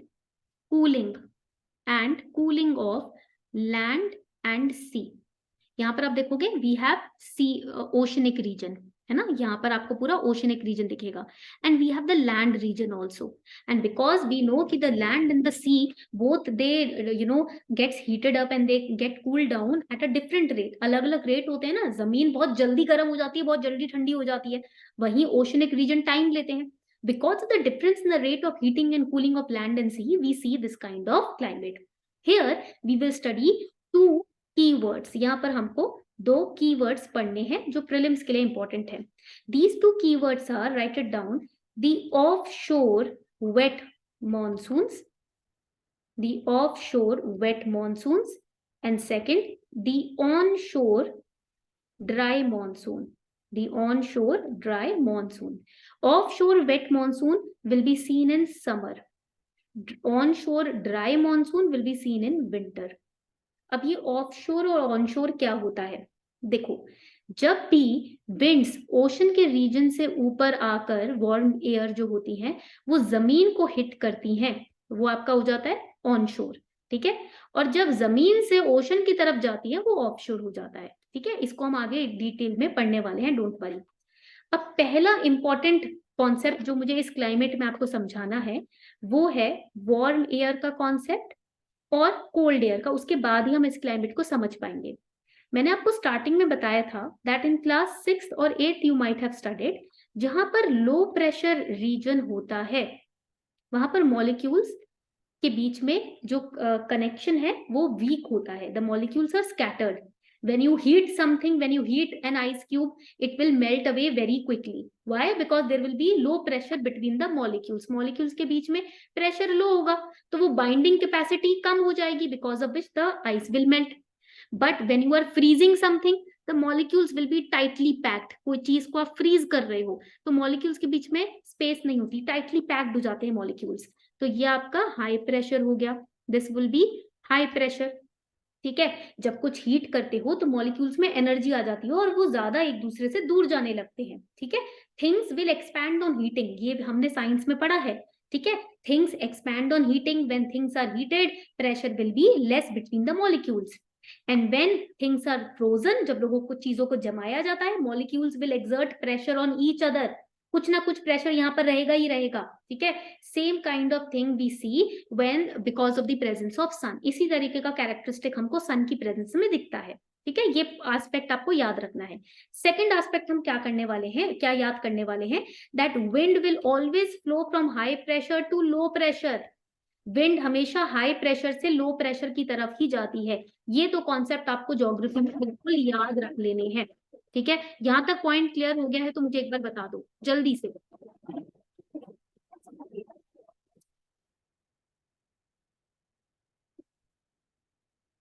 यहाँ तक concept clear हो गया, ये 2 concept आपको clear हो गए अच्छी तरीके से, ठीक है। ऑलवेज रिमेंबर, ये थ्रू आउट क्लाइमेट की क्लास में याद रखना है, ठीक है। ये 2 कॉन्सेप्ट आपके दिमाग में आ जाने चाहिए। चलिए, अब मैंने आपको बताया था ये हो गया आपका अर्थ, ठीक है, ये हो गया आपका equator, this is equator. Now here 10 degree north, यही पोजीशंस हमें क्लाइमेट के लिए याद रखनी है। 10 डिग्री साउथ, अगेन यहाँ पर आप देखेंगे 10 डिग्री नॉर्थ और ये हो गया 10 डिग्री साउथ, ठीक है। Here we have Capricorn, here we have Cancer, यहाँ पर हमारे पास कैंसर है या हमारे पास कैप्रिकॉन है। अब देखिए सन अगर कैंसर के ओवरहेड है, ठीक है, अगर सन कैंसर पे ओवरहेड है तो इस एरिया में आप देखोगे वार्म रहेगा ये area near the tropic of Cancer will be warm. But what about the area near the tropic of Capricorn? It will be cold. Similarly, if sun is over here, अगर sun यहाँ पर है तो again ये area Capricorn का warm रहेगा और ऊपर का एरिया क्या रहेगा, कोल्ड रहेगा, ठीक है। पॉइंट क्लियर हो गया, ये आपको पोजीशन याद रखनी है, ठीक है, सन की ये पोजीशन याद रखनी है। Now when we talk about this monsoonal type of climate, यहाँ पर हमने देखा कि एरिया ईस्टर्न मार्जिन है, यानी कि जितने भी कोस्टल रीजन है ईस्टर्न मार्जिन पे वो कवर होंगे इस क्लाइमेट में। यहाँ पर ईस्टर्न कोस्ट पे हम देखते हैं ट्रेड विंड्स आती है। On eastern coast we find the trade winds, ठीक है। वापस मैप की तरफ जाते हैं, let's go back to the map, just give me a second. Over here you will see, यहाँ पर आप देखोगे हम एक पोजीशन बना लेते हैं ऐसे, नॉर्थ हो गया, साउथ, वेस्ट हो गया, ईस्ट, ठीक है। हमने लास्ट क्लास में भी पोजीशन समझी थी, पढ़ते कैसे है पोजीशन को, ठीक है। अब आप यहाँ देखोगे we will have trade winds on the eastern coast, ठीक है। अब यहाँ पर ट्रेड विंड्स आ रही हैं इस तरीके से, ठीक है। अब जब ट्रेड विंड्स आ रही है यहाँ पर क्या लेकर आ रही हैं, ये तो ओशनिक रीजन है तो दे will carry moist air, yes और नो, जल्दी से बताओ मॉइस्चर कैरी करेगा या नहीं। ये ट्रेड विंड्स जब ओशन की तरफ से लैंड की तरफ जा रही हैं, they will carry moisture, yes और no, because this is the ocean. Yes, ये आपका पूरा ओशन है ना, ये पूरा ओशन रीजन है। तो आप यहाँ देखोगे कि trade winds are coming over here, so they will carry moisture, ये अपने साथ मॉइस्चर लेकर आ रही हैं। And as soon as they will hit these land regions, what will happen, जल्दी से बताओ। जैसे ये ट्रेड विंड्स इस जमीन को टच करेंगी तो क्या होगा, जल्दी से बताओ। They are carrying moisture with them, and as soon as they will touch these areas, land areas, what will happen, eastern margin को जैसे ही टच करेंगी क्या होगा, rainfall. What kind of rainfall Garima, कौन से टाइप का रेनफॉल होगा, जल्दी से बताओ। इट विल बी, जल्दी से बताओ, two kinds of rainfalls we have studied so far, कौन सा रेनफॉल होगा, moisture laden winds are hitting, देखो मॉइस्चर लेकर आ रही हैं, हिट करते ही लैंड एरिया को कन्वेक्शनल और ओरोग्राफिक दोनों रेनफॉल हो जाएगी। यहाँ पर कन्वेक्शनल रेनफॉल तो होगी because the ocean is getting heated up, ठीक है। एंड ओरोग्राफिक क्यों, क्योंकि इस एरिया में हम माउंटेन्स भी देखते हैं, हिमालय पर्वत देखते हो ना इस एरिया में, ऑस्ट्रेलिया के इस एरिया में हम माउंटेन्स भी देखते हैं, तो ओरोग्राफिक रेनफॉल भी यहाँ पर होगी। तो we will see in this type of climate we will have both kind of rainfalls, convectional also, orographic also. Why? Because of the trade winds. क्यों होगा, ट्रेड विंड्स की वजह से होगी। यहां तक पॉइंट क्लियर हो गया सभी को, ठीक है। अब क्या इस क्लाइमेट में ड्राई पीरियड देखा जा सकता है, क्या ऐसा पीरियड हो सकता है कि रेनफॉल हो ही ना, let me know in the chat section. Is it possible कि in this kind of climate there is no rainfall, किसी एरिया में ऐसा हो सकता है, नहीं हो सकता। वेरी गुड साहिल, नहीं हो सकता। This climate is it cannot exist without rainfall, rainfall के बिना ये exist कर ही नहीं सकता। and this area is favorable, tropical area है ना, tropical monsoon है, तो यहाँ पर किस तरीके का साइक्लोन होगा, जल्दी से बताओ। which kind of cyclone did we study, tropical areas में कौन सा साइक्लोन होगा, tropical cyclone। तो यहाँ पर हरिकेन्स और tropical cyclones देखने को मिलते हैं इस क्लाइमेट में, ठीक है। यहाँ तक पॉइंट क्लियर हो गया तो जल्दी से मुझे एक बार बता दो, everyone in the chat section। यहां तक पॉइंट क्लियर हो गया, चलो इसको समराइज करें इस क्लाइमेट को, let us summarise this climate, ठीक है। तो फर्स्ट हमने क्या पढ़ा कि there is a difference, write it down, differential heating of land and sea, land and sea, ठीक है। तो यहाँ पर हम ऑन शोर वेट मानसून भी देखेंगे, ऑफ शोर मानसून भी देखेंगे, विंटर एंड समर में। सेकेंड, समर यहाँ पर कहाँ होगी, summer will be at the tropic of Cancer, at the tropic of Cancer, वहां पर आप समर देखोगे, ठीक है। और विंटर कहाँ होगी, ट्रॉपिक ऑफ कैप्रिकॉन, यहाँ पर देखो इस तरफ ट्रॉपिक ऑफ कैप्रिकॉन है ना, तो यहाँ पर विंटर होगी, तो यहाँ पर हम लिखेंगे winter would be at tropic of Capricorn, ठीक है। यहाँ तक पॉइंट क्लियर हो गया। देन उसके बाद हम यहाँ पर क्या देखते हैं, winter at tropic of Capricorn. फिर हम यहाँ पर देखेंगे कि low pressure will be in Australia, Australia में हमारे पास होगा लो प्रेशर, ठीक है, ये पॉइंट आपको याद रखना है। देन हम यहाँ पर देखेंगे कि there will be a steady rainfall, ठीक है, रेनफॉल आपकी होती रहेगी, ऐसा ड्राई पीरियड तो आ ही नहीं सकता। And what kinds of rainfall will happen, convectional and orographic, both kind of rainfall will happen in this monsoon. इस मॉनसून में दोनों ही तरीके की रेनफॉल होगी। ऑलराइट, जहाँ तक पॉइंट क्लियर होगी, प्लीज लेट मी नो अगर ये क्लाइमेट आपको अच्छे से समझ आ गया है। चैट सेक्शन में फटाफट से बता दीजिए।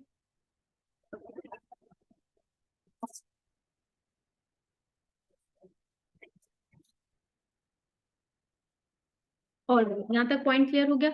अब हम यहाँ पर वापस बॉक्स में जाते हैं। तो हमने कौन सा अच्छे से कौन कौन से क्लाइमेट्स अच्छे से पढ़ लिए, hot and wet equatorial climate पढ़ लिया, मॉनसूनल क्लाइमेट भी पढ़ लिया। अब हम ईस्ट से वेस्ट जा रहे हैं, we'll study the Sudan type of climate now. अब हम सुडान क्लाइमेट पढ़ने वाले हैं, ठीक है। तो सुडान क्लाइमेट को हम सवाना क्लाइमेट भी बोलते हैं। I show you the map also, just give me a second. यहाँ आप देखोगे Sudan type of climate is also known as the savanna climate, इसको हम सवाना क्लाइमेट भी बोलते हैं, ठीक है। And see so far we have studied कि the hot climate was both in the eastern and the western region, ठीक है। हमने देखा था सेंट्रल रीजन में, इक्वेटर पे था, ठीक है, equatorial climate. Northern and southern hemisphere में नहीं था, बिल्कुल सेंटर में था। यहाँ पर मैं आपको मैप इससे दिखा देती हूँ, ये आपका इक्वेटर है। हॉट वेदर क्लाइमेट सिर्फ यही एग्जिस्ट करता था, ठीक है। सेकेंड, ट्रॉपिकल मॉनसून क्लाइमेट भी स्टडीड कि it existed in tropic of cancer. ये कहाँ पर एग्जिस्ट कर रहा था, कैंसर, ट्रॉपिक ऑफ कैंसर में एग्जिस्ट कर रहा था ऑन द ईस्टर्न मार्जिन, ठीक है। Now we are going to study the savanna और the Sudan climate. It will exist in both the hemispheres. ये ऊपर ट्रॉपिक ऑफ कैंसर में भी है, ट्रॉपिक ऑफ कैप्रिकॉन में भी है, बोथ द हेमिस्फीयर, नॉर्थ में भी है, साउथ में भी है, ठीक है। तो यहाँ पर first important speciality of Sudan type of climate will be that it lies in both hemispheres, it lies in both hemispheres, ठीक है। तो यहाँ पर सन की रेज इक्वली नॉर्थ और साउथ एंड इक्वेटर सभी हेमिस्फीयर पे पड़ रही है, ठीक है। तो यहाँ पर मैं एक मैप, एक ग्लोब बना देती हूँ, just give me a second. ये हो गया आपका अर्थ, ओके। अब यहाँ पर आप देखोगे दिस इज 0 डिग्री इक्वेटर, ठीक है, ये आपका इक्वेटर हो गया। अब यहाँ पर बोथ हेमिस्फीयर में है, दैट मीन्स यहाँ पर आप लिखेंगे we have alternate in this kind of climate, we have alternate hot and cold season। यहाँ पर alternate hot and cold season देखने को मिलेगा, because sun's rays are falling at the tropic of Cancer also, tropic of Capricorn also. When the sun's rays are maximum at the tropic of Cancer, we will find summer over here। यहाँ पर हमको summer दिखेगा, गर्मी दिखेगी। When summer is over here, we will find winter at the tropic of Capricorn। Then जैसे ही अर्थ थोड़ा सा rotate करेगा, सन की रेज वापस से कैप्रिकॉन पे आएगी, तो यहाँ पर समर हो जाएगा, ऊपर विंटर हो जाएगा। इसलिए हम बोलते हैं alternative hot and cold season यहाँ पर चलता ही रहता है, ठीक है। इस तरीके के क्लाइमेट में ये जो एरियाज आप देख रहे हो, साउथ अमेरिका का एरिया, ऑस्ट्रेलियन हेमिस्फीयर का आप एरिया जो देख रहे हो, यहाँ पर आप ऑल्टरनेटिवली गर्मी और सर्दी दोनों ही एक्सपीरियंस करोगे, ठीक है। एक एग्जांपल बैंगलोर भी हो जाता है, यहाँ पर, वहां पर भी गर्मी सर्दी ऑल्टरनेटिवली आप एक्सपीरियंस करते हो, ठीक है। सन इज कॉन्स्टेंटली मूविंग। मैंने आपको एक पोजीशन बताई थी अर्थ की इस तरीके से, 10 degree north first position, equator second position and 10 degree south third position. तो सन जो है वो इन दो पोजीशंस के बीच में, 1, 2 एंड 3, इन पोजीशंस के बीच में ऑल्टरनेटिवली मूव करता रहता है, ठीक है। तो नॉर्दर्न हेमिस्फीयर में जब आपकी गर्मी होगी, सर्दर्न हेमिस्फीयर में ठंडी, सर्दर्न हेमिस्फीयर में जब गर्मी होगी, नॉर्दर्न हेमिस्फीयर में ठंड हो जाएगा, ठीक है। When there is alternatively hot and cold season, then we have, write it down, second feature of this climate, there will be alternate hot plus rainy and cool plus dry season. जब ठंडी होगी तो dry season होगा, जब गर्मी होगी तब rainy season होगा। तो ऑल्टरनेट चलता रहेगा, ये आपका समर हो जाएगा, ये आपका विंटर हो जाएगा। एंड यहाँ पर समर में जो ट्रेड विंड्स होती हैं ये बहुत स्ट्रॉन्ग होंगी। The trade winds in summer will be very strong, okay. Again वो तो हमने पढ़ा है कि विंड्स जो होती हैं वो हाई प्रेशर से लो प्रेशर में मूव करती ही हैं, ठीक है। वार्म एयर होगा तो प्रेशर लो होगा, कोल्ड एयर होंगी तो प्रेशर हाई होगा, ये भी पॉइंट आपको याद रखना है। तो वार्म एयर है जब, तो प्रेशर इज लो, जब कोल्ड एयर है तो प्रेशर इज हाई, और ये एयर प्रेशर के ऊपर क्वेश्चन हर साल पूछा जाता है। तो ये आपको एक टेबल बनाकर इसको याद रखना है। Please make a table out of it and remember it. Warm air low pressure, cold air high pressure. इतना याद हो गया सबको? अब यहाँ पर बिकॉज ऑल्टरनेटिवली रेनफॉल और ड्राई चलता रहता है, सुडान रीजन में आपको ग्रासलैंड्स, छोटे छोटे पेड़ दिखेंगे, ज्यादा ग्रीनरी नहीं दिखेगी बिकॉज कॉन्टिन्यूस रेनफॉल है ही नहीं, because there is no continuous rainfall, that is why there would be not much of evergreen greenery. So here, over here in the picture you can see we will have small trees, इस तरीके के ना छोटे छोटे पेड़ हमको दिखेंगे। यहाँ पर ग्रासलैंड्स ज्यादा दिखेंगी जहां पर आप कैटल रियरिंग कर सकते हो, ठीक है, क्योंकि ट्रेड विंड्स आ रही है, रेन लेकर आ रही है। तो यहाँ पर देखो, मैं आपको मैप में दिखाती हूँ, ठीक है, अच्छे से समझ आएगा। ट्रेड विंड्स, ओशन के ऊपर से ट्रेड विंड आ रही है, ये आपका ओशनिक रीजन है, ठीक है। ट्रेड विंड जैसे ही आएगी और जमीन को जैसे ही टच करेगी तो सारी बारिश यहीं हो जाएगी। जैसे यहाँ पर सारी बारिश हो जाएगी, सूडान की तरफ जैसे ही हवा मूव करेगी, मॉइस्चर थोड़ा कम होगा, क्योंकि आधे से ज्यादा मॉइस्चर तो रेनफॉल में उसने स्टार्टिंग में ईस्टर्न मार्जिन में ही निकाल दिया। जैसे ही ऊपर की तरफ, सूडान की तरफ वो हवाएं मूव करेंगी, ज्यादा मॉइस्चर होगा नहीं तो बारिश भी हल्की फुल्की होगी। इसलिए सूडान रीजन में आप देखोगे कि छोटे छोटे पेड़, घास फूस होंगी, ड्राई ग्रासेस होंगी, ज्यादा लश ग्रीन फॉरेस्ट नहीं होंगे। ऐसे ही ट्रेड विंड्स जैसे ही आगे बढ़ेंगी, आप देखोगे फिर मॉइस्चर कैरी करेंगी, यहाँ ओशन है बीच में, और फिर आते ही ईस्टर्न मार्जिन में सारी बारिश हो जाएगी, जमीन से टकराएंगी, बारिश हो जाएगी। तो जैसे ही वो ऊपर मूव करेंगे साउथ अमेरिका में, बारिश कम होती चली जाएगी। इसलिए इस एरिया में आप देखोगे वेस्टर्न साउथ अमेरिकन रीजन में ज्यादा ग्रीनरी नहीं दिखेगी। क्यों नहीं दिखेगी? क्योंकि बारिश पहले ही ईस्टर्न मार्जिन में हो गई है, वहां पर एवरग्रीन फॉरेस्ट है। बट यहाँ आते आते बारिश भी कम हो गई, मिनिमम हो गई। ठीक है, पॉइंट क्लियर हो गया यहाँ तक? जल्दी से मुझे बता दो एक बार कि पॉइंट्स क्लियर हो गए हैं। नहीं तो मैं रिपीट कर दूंगी, लेट मी नो।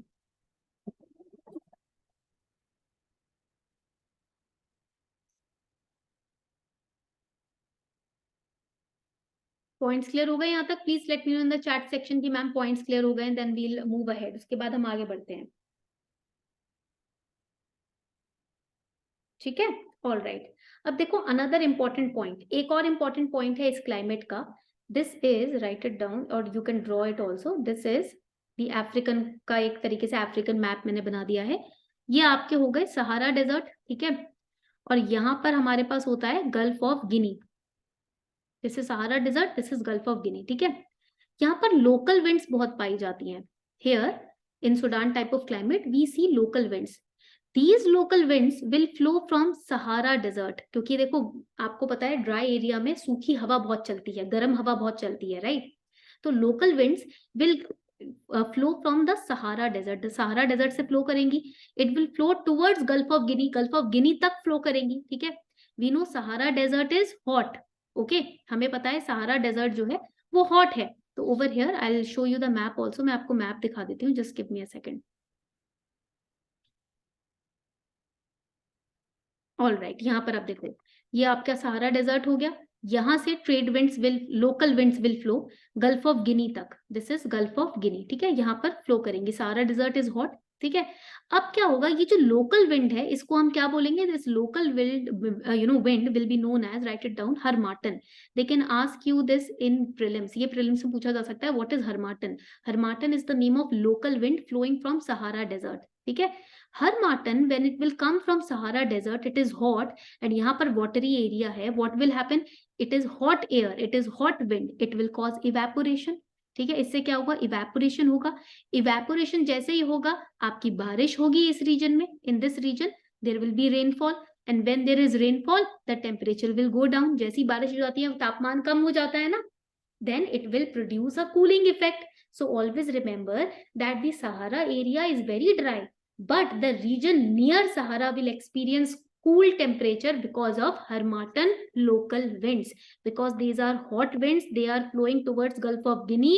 जैसे ही Gulf of Guinea, that is oceanic region तक ये आने लगेगी, it will carry moisture, and because of moisture convectional rainfall will happen, because of which the western margin of south of Africa will experience a cooling temperature. ठीक है, यहाँ तक point clear हो गया सभी को? लेट मी नो, एक बार मुझे बता दो मैम यहाँ तक पॉइंट क्लियर हो गया?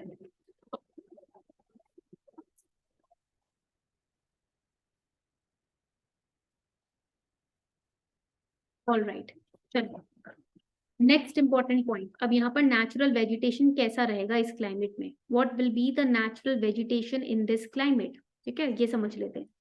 देखो मैंने आपको पहला तो ये बता दिया कि शॉर्ट ट्रीज रहेंगी, यहाँ पर ट्रीज की लेंथ ज्यादा नहीं जाती, शॉर्ट ट्रीज रहते हैं। ग्रासेस लंबी लंबी रहेंगी, elephant grasses, tall grasses will be there which is also known as elephant grasses. Elephant grasses क्यों, क्योंकि बहुत मोटे पत्ते होते हैं, काफी टॉल ग्रासेस होती हैं, why to absorb more and more nutrient, ठीक है, अपने ग्रोथ के लिए, क्योंकि ड्राई रीजन है तो न्यूट्रिएंट कैप्चर करने के लिए उनके पत्ते जो होते हैं ब्रॉड होते हैं, तो एलिफेंट ग्रास हो जाएगा यहाँ पर, ठीक है। Then we'll find deciduous forest over here, हमारे पास यहाँ पर डेसिडुअस ट्रीज या डेसिडुअस फॉरेस्ट मिलेगा।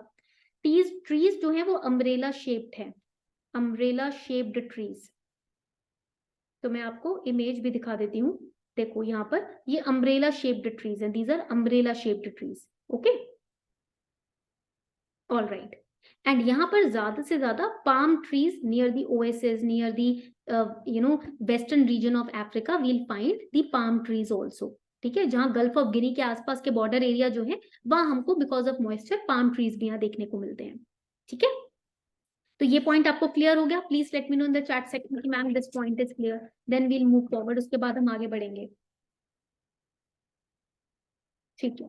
अब यहाँ पर किस तरीके की सॉइल पाई जाती है, बिकॉज मैंने आपको बताया यहाँ alternate wet and dry season चलता है, तो इसलिए हमको यहाँ पर लंपी लेटराइटिक सॉइल मिलती है, we have lateritic soil over here, ठीक है, लंपी सॉइल मिलेगी, लेटराइटिक सॉइल मिलेगी।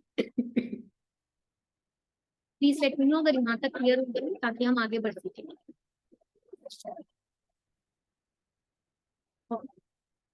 अब हम नेक्स्ट क्लाइमेट टाइप पे आएंगे, most important climate type which is the Mediterranean, the mid latitude climate type, ठीक है। उसके बाद हम पढ़ने वाले हैं हमारा मिड लैटिट्यूड क्लाइमेट टाइप, जिसको हम हॉट डेजर्ट क्लाइमेट टाइप भी बोलते हैं। अब जैसे हम जब बात करते हैं हॉट डेजर्ट क्लाइमेट टाइप की, हमको ये याद रखना है कि ये कहाँ पर पाया जाएगा, ठीक है। Over here in this map, I just erase the ink, यहाँ पर आपको दिखेगा ये हॉट डेजर्ट क्लाइमेट टाइप, आप देखेंगे, I am using the highlight, इस एरिया में northern part of Africa and western side of Australia, here you will find the mid latitude desert climate और हॉट डेजर्ट क्लाइमेट, यहाँ आपको desert climate दिखेगा, because ये high pressure belt का area है, ये जो एरिया है ना, this is a high pressure belt area, यहाँ पर सारी तरीके की हाई प्रेशर बेल्ट्स पाई जाती है, और जहां पर हाई प्रेशर बेल्ट होंगी वहां पर रेनफॉल बहुत कम होती है, always remember, I will write it down for you, जहां पर हाई प्रेशर होगा वहां पर एयर हमेशा डिसेंड करेगी, या क्योंकि हाई प्रेशर से लो प्रेशर की तरफ एयर जाती है, हाई प्रेशर एरिया में एयर नीचे गिरेगी, एयर जब सिंक करती है या डिसेंड करती है वहां पर रेनफॉल बहुत कम होती है, there we have very less or very scanty rainfall, and that is why that area is known as the hot desert area, इसीलिए उस एरिया को हम hot desert या mid latitude desert area बोलते हैं, ठीक है। यहाँ तक पॉइंट क्लियर हो गया। तो इसमें आपको जब भी हॉट डेजर्ट क्लाइमेट की बात होगी यही याद रखना है कि यहाँ पर हाई प्रेशर बेल्ट पाई जाती हैं, because of which the air will always sink, because of which the rainfall will always be less, जहां रेनफॉल कम है वहां पर रीजन ड्राई रहेगा, when the region is dry you will experience the hotness, वहां पर आपको डेजर्ट टाइप क्लाइमेट ही देखने को मिलेगा, ठीक है। यहाँ तक पॉइंट क्लियर हो गया सभी को, चलो आगे बढ़ते हैं, लेट्स मूव फॉरवर्ड, आगे बढ़ते हैं। अब हमारे पास आता है यहाँ पर मिड लैटिट्यूड और आप बोल सकते हो मेडिटेरेनियन काइंड ऑफ क्लाइमेट, ठीक है। अब यहाँ हमारे पास मेडिटेरेनियन काइंड ऑफ क्लाइमेट आता है, बहुत इजी और बहुत इंपॉर्टेंट काइंड ऑफ क्लाइमेट है, क्योंकि इसी को हम warm temperate, right it down, warm temperate western margin climate भी बोलते हैं, क्योंकि ये वेस्टर्न मार्जिन में पाया जाता है, आप देखोगे मैप में ये सब जगह वेस्टर्न मार्जिन में ही है, ठीक है। Mediterranean climate is found near the Mediterranean Sea in the western margin of the continents, okay। यहाँ पर आप देखोगे इंटरप्ले ट्रेड विंड्स और वेस्टर्लीज का, ठीक है।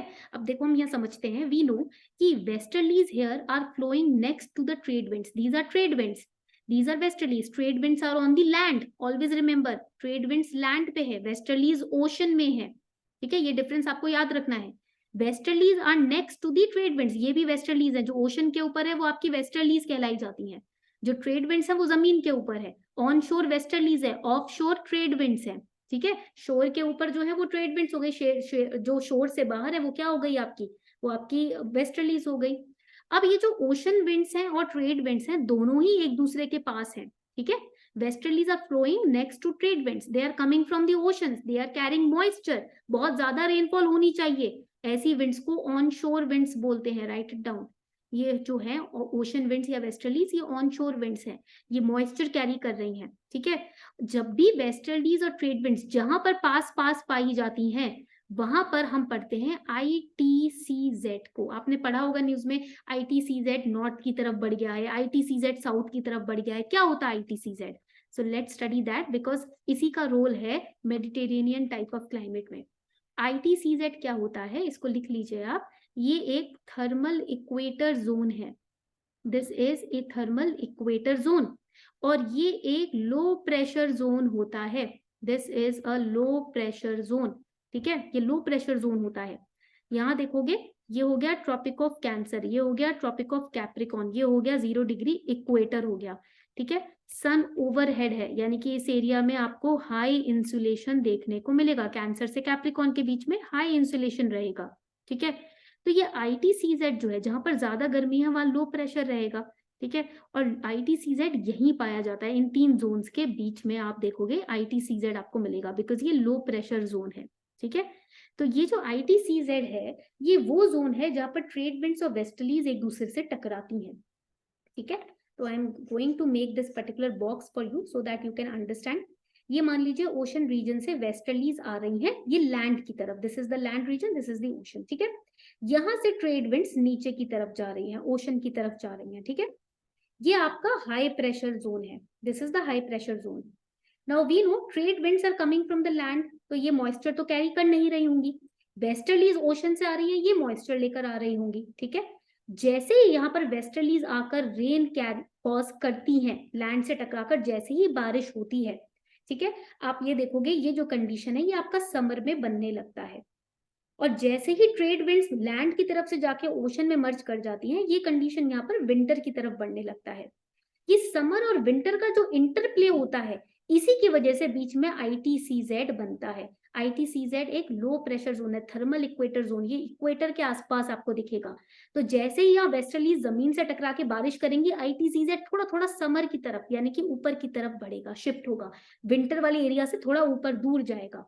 और जैसे ही यही समर वाला रीजन अर्थ के सदर्न हेमिस्फीयर में होने लगेगा, ITCZ नीचे शिफ्ट करने लगेगा।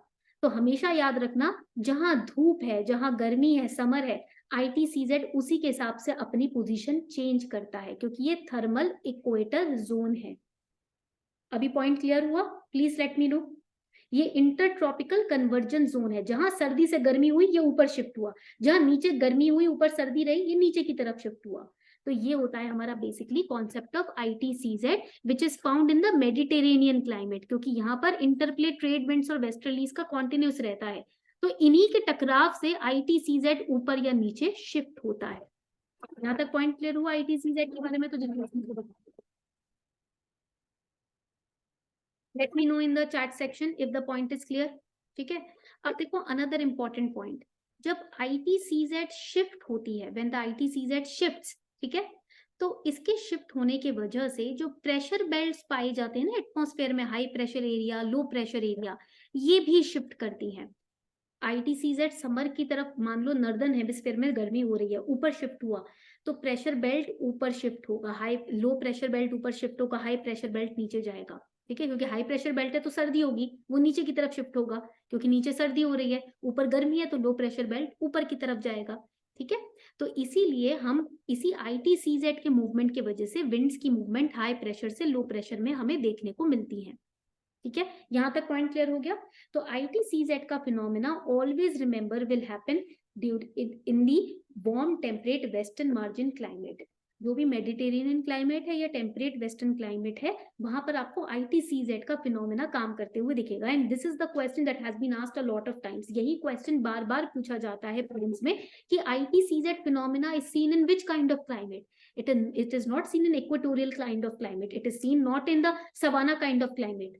It is seen in the Mediterranean type of climate, because there we see westerlies and trade winds, they are interplaying together. बहुत पास पास हमको दिखेंगी वेस्टर्लीज और ट्रेड विंड्स। यहाँ पर आप देखो, वेस्टर्लीज और ट्रेड विंड्स बहुत ज्यादा पास यहाँ पर हमें दिखती है, इसीलिए इस पर्टिकुलर नॉर्दर्न हेमिस्फीयर में हम ज्यादा से ज्यादा मूवमेंट ITCZ का देखते हैं।